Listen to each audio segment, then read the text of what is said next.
morning. Can we have the roll call, please? Good afternoon, board members. When I call your name, please respond by saying here. Vasu Abiraman. Here. Travis Bowden. Here. Gail Lee. Here. Dele Loman. Here. Carly Swift. Madam Chair, we have a quorum. Thank you. Are there any public comments? No. Okay, thank you. So we will move to approval of the agenda. Can I get a motion to approve the agenda? Make a motion to approve the agenda. Second. Okay, all in favor? Aye. Thank you.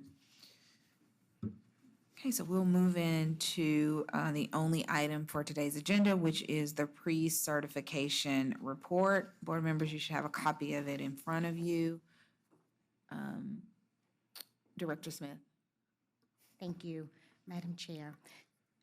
Good morning, everyone. So, as you all are aware, the State Election Board Rule 183-1-2-.12 requires that the Board of Registration and Elections hold a meeting after Election Day, but by the following Friday at 3 p.m. for the limited purpose of conducting a review of precinct returns. For each precinct, the board members shall compare the total number of ballots cast to the total number of unique voter ID numbers. The total number of ballots cast by each vote method shall be determined for each precinct and include all of the counting groups. So absentee ballots received by the close of the polls, including those cast by advance voting, 2, ballots cast in person on Election Day, and 3, all validated provisional ballots that have been tabulated. To determine the total number of unique voter ID numbers, the department shall compile a list of all voters who voted in the election, including by method of voting, and examine said list for duplicates. The list then is sorted by precinct and the total number of unique voter IDs from each precinct, which shall be counted. The total number of unique voters voted by each method shall be reported for each precinct. So that's what you have in front of you is the preliminary report. And since we are still canvassing, all data is preliminary and unofficial.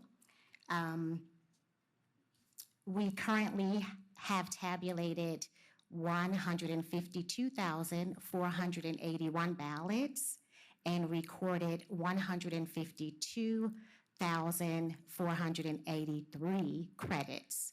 The tabulation counts come from the EMS server.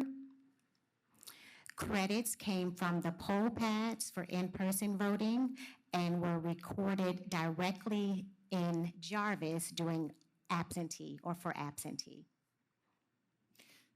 Okay. Is that it? Thank you. Yes. Oh, okay. Well, I do just want to add that there may be some discrepancies now, but they may be resolved, as we continue the canvassing process through Monday.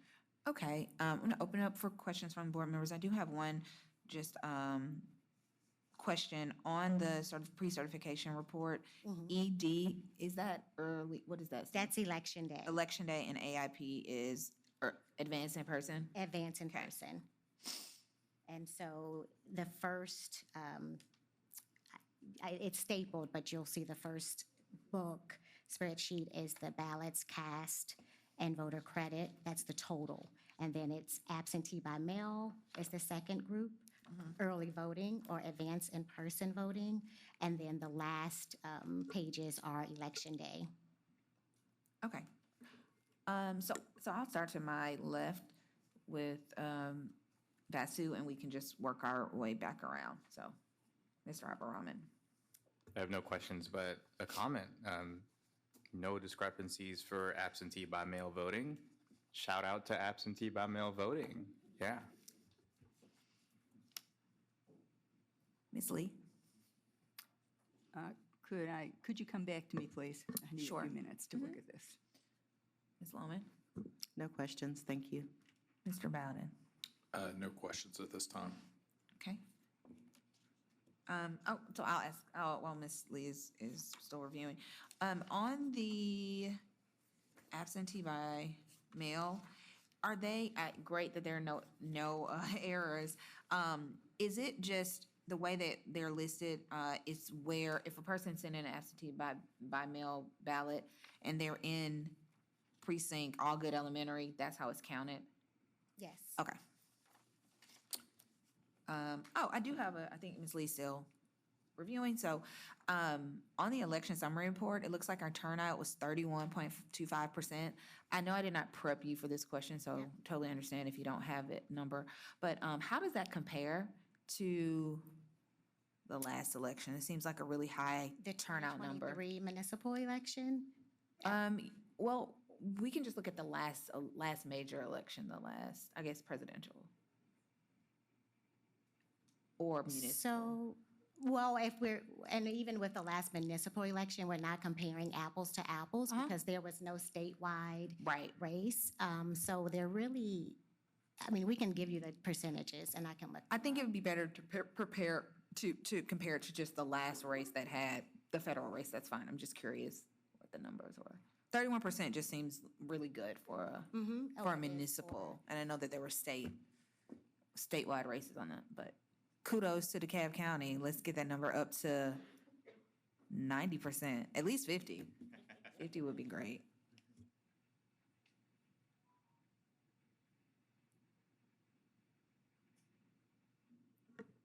Ms. Lee? Okay, thank you. Thanks for waiting. There are a number here that have unknown reasons. The important thing is ballots cast should equal people who voted. Okay, and if there are too many ballots, basically this process that the State Election Board has outlined is to catch ballot stuffing. Okay, so it's important to know on those where there are more ballots than there are registered voters in that precinct, or who voted in that precinct, rather. The important thing to know is why there's a difference and to make the adjustments. Some of these explanations have letters like HA. Is that a precinct designation? Okay. Yes, where there are letters, that indicates the, ED is the election day. Are you referring to the ED, AIP, for the explanations? Those are the counting groups. No, I'm referring to the one HA voter has mistakenly given a That is CG the ballot. precinct ID number, or precinct ID. Okay. And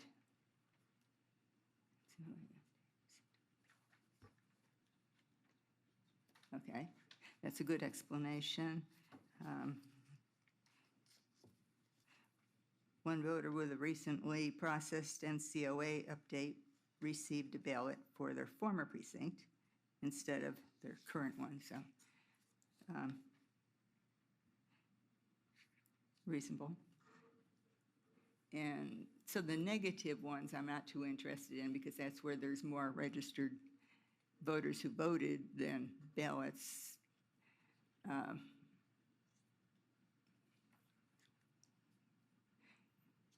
Most of these look like they were given a wrong ballot that I can see.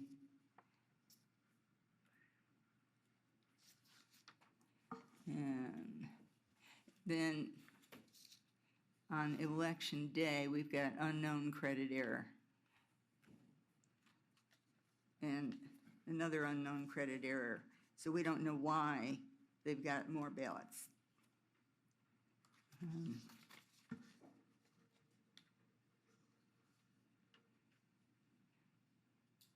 Okay, voters not received credit yet. And one ballot was unscannable. All right, it looks like there's just basically 2 with unknown reasons. Yes. All right. I don't think there's a rampant ballot stuffing going on. But I do have some questions about the election. Sure. If I can ask them. All right. Were there any equipment issues that could affect counts and tabulation? No, not to my knowledge, nor were there any reports of, ballot stuffing. Right. Were there any ballot style issues? No, Okay. Any chain of custody issues on the ballots? no, Any indication of fraud, error, or situation that was or needs to be reported to the district attorney? no, How were the wait times in line for the voters? we did not have any significant wait times on Election Day, and we did, in real time, make adjustments with staffing levels throughout the election to prevent or mitigate the wait times that did occur because of the volume and the excitement the voters had about the election. What was the longest that occurred? Do we have I think the longest was 30 to 45 minutes. Okay, thank you. And that was on Election Day at maybe a handful of locations, and it peaked, during certain hours. Okay, thank you. Were there any disruptions at the polls? No. Voters were processed continuously without interruptions. Were there any voter complaints that were not resolved or need to be discussed? Not to my knowledge, no.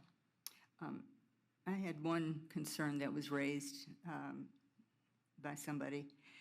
They were concerned that the ballots from DeKalb County, when they were taken out of the ballot box and transported to the election office, that they were put in cardboard boxes with a seal, I assume, rather than in a, quote, durable, portable, secure, and sealable container, unquote, as described in the SCB rule.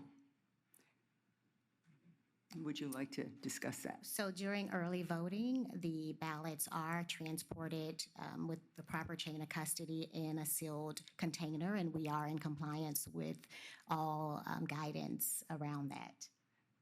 So I believe that if individuals know about our Pelican cases, which are hard green cases that we transport ballots on Election Day, but during absentee or early voting, that is our process, which was described by the individual that you received that comment from. Okay.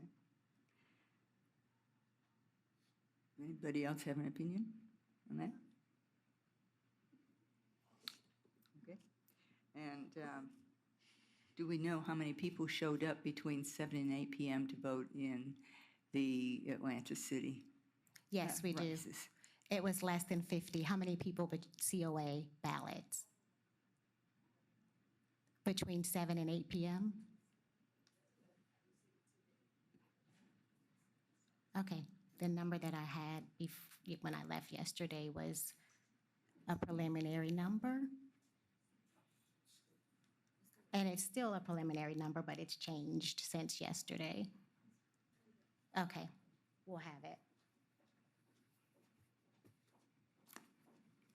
Madam Chair, may I hear to have an inquiry to that point? Just for the purposes of the folks watching and for those in the audience who might not be aware, could you speak to the matter of voting in Atlanta between 7 and 8 that was extended? Yes, and I'm going to ask the legal team to explain that nuance.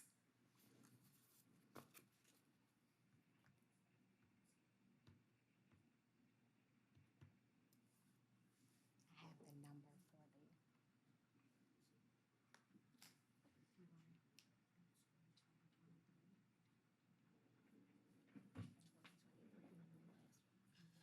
So there's a statute, Georgia law, that says that for municipal elections for cities with a population over 300,000, that the polls will remain open from 7 a.m. till 8 p.m. The only city in Georgia that is over 300,000 is the city of Atlanta. So that's the deal with the 8 p.m. closing time. If you have any specific questions about this election on that, we'll have to go into executive session to discuss. To be clear, I understand it. I just wanted those in the audience who might be unaware of it, who might just only be aware of election times going on until 7 p.m., just to understand what the 8 p.m. verbiage means. Yep. And just for the public, this is, has been going on for several municipal cycles. I think the only difference in this cycle is that there was also a statewide election on the ballot. So normally during a municipal year, you would not have any statewide elections. So such that City of Atlanta would always have the extra, that it would only impact City of Atlanta races. So thank you for that question, Mr. Bowden. Ms. Lee, did you have anything? And I'm sorry, Madam Chair, if I could just add, the reason I mentioned executive session because there was litigation onto that point. Yeah. Okay. I'm done. Okay. Are there any other questions? Okay. So just for the public's knowledge, this meeting is only to discuss the pre-certification report. So there are no items for us for decision today. So we are,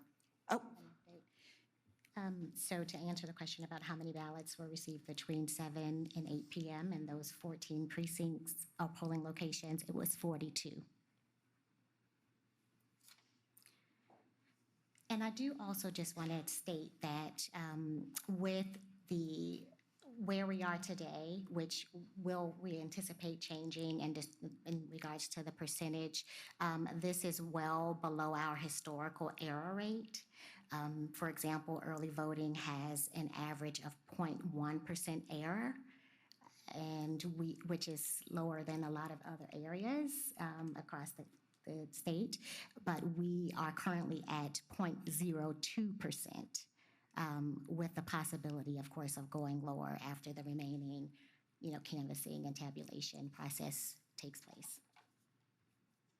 So I do want to give a shout out to my team for their efforts. We've been working, late hours, early mornings, and I look forward to presenting the certification information on Monday with high confidence that, you guys will be pleased with our efforts. So thank you, team. thank you. So we will close out with board comments. Mr. Bowden? I just want to say I'm glad that we were able to have it sounds like very orderly process, and I appreciate the forbearance of the team here as I've had a couple of questions about the process, and everybody's been able to clarify it for me. And of course, I want to thank everybody for turning out today. This is a very vital part of our process, and I look forward to seeing what we could do for further election security and election integrity in 2026. Thanks. Ms. Lohman? Couple of things. One, I think that some of the discussion demonstrates the hazard of this type of meeting that the concern was expressed about when this law was passed. It really kind of pulls back the curtain on the work that elections departments have to do after an election ends. It doesn't end when, we cast our ballots and walk away, or even when the poll workers finish their very important work and drop those ballots off. So this is a normal part of the process, and I appreciate Ms. Smith and the team for their transparency and willingness to answer our questions and be accountable to the public during this process. I also, as usual, had a fantastic experience when I voted early at Salem Panola Library, and heard really positive feedback from others that I spoke to. So great job again for everybody who participated. Really thrilled about the turnout, and everybody have a great weekend. I just want to thank the staff and the management for all their hard work, and I know the many hours they put in, and I appreciate your getting us all the information that we needed today. I know it was a little bit of a crunch, but it's what we needed. And I want to thank the people who work the polls, especially the poll managers and the assistant managers. There are so many details that they have to follow. It's just incredible. Are anybody in the audience here a poll manager? Thank you. It's hard work. We appreciate you. That's all. Thank you, Mr. Abaraman. I just look forward to the day when we can stop doing these meetings. That's all. I want to again thank the staff for all their hard work. Thanks to the law department for stepping in and answering all of our questions. I too, like Ms. Lemon, had a great time voting. Shout out to Cohen Recreation Center. They were on it. They were bright and happy and very helpful. So, and I know that is consistent across all of our locations. So that is a testament to the training. That's a testament to our office and the great work that they're doing. I had two other comments. First, I did get the number on the 2023 municipal election, and it was 13.5% turnout. So over doubling turnout in a municipal election is amazing. And it's hopefully something we can continue to push as we have multiple elections coming up next year. The last thing is, this meeting, in my opinion, is not useful. The challenge with this meeting is that we are meeting again on Monday, where we will be certifying the election. The team has now wasted time putting together a report, which is not final, because they are continuing to canvass and tabulate in order to get us final numbers, which we will get in 3 days. And I think that it is really important to understand that those on the secretary or on the state elections board who are pushing this seem to be, it seems like the only purpose of this meeting is to create misinformation about how elections are tabulated and how they're canvassed. And unfortunately, this impacts our staff's ability, your community members' ability to actually ensure that we have an accurate election. And so my hope is that in the next legislative session, our legislatures take seriously their work to ensure that elections are safe and are efficient. And they do that in a way that actually allows people that are experts in this to do their job well. And so I'm going to get off of my soapbox today because we want to close this meeting and let everyone go home. But we look forward to seeing you again bright and early on Monday as we certify the final election results after the team finishes their canvass and their tabulation. So thank you again for those out there viewing, the 5 of y'all that are watching right now. And just kidding. And those who are here in the room with us. Anything else? With that, I'll ask for a motion to adjourn. Motion to adjourn. Second. All in favor? Aye.